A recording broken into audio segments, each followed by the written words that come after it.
हरे कृष्ण कृष्ण कृष्ण हरे हरे हरे राम राम राम हरे हरे।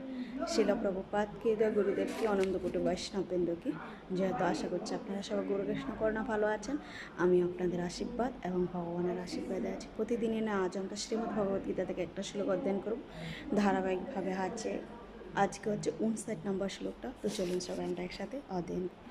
বিষয়া বিনিবর্তন্তে নিরাহর্ষ দেহিনম রজবর্জম রজপশাস পরম দৃষ্টা নিবর্ততে। অনুবাদ: দেহ বিশিষ্ট জীব ইন্দ্রিয় সুখ থেকে তখন নিবৃত্তি হতে পারে, কিন্তু তবুও ইন্দ্রিয় সুখ ভোগের আসক্তি থেকে যায়। কিন্তু উচ্চতরে স্বাদ আস্বাদন করার ফলে তিনি সেই বিষয় তৃপ্তি থেকে চিরতরে নিবৃত্ত হয়।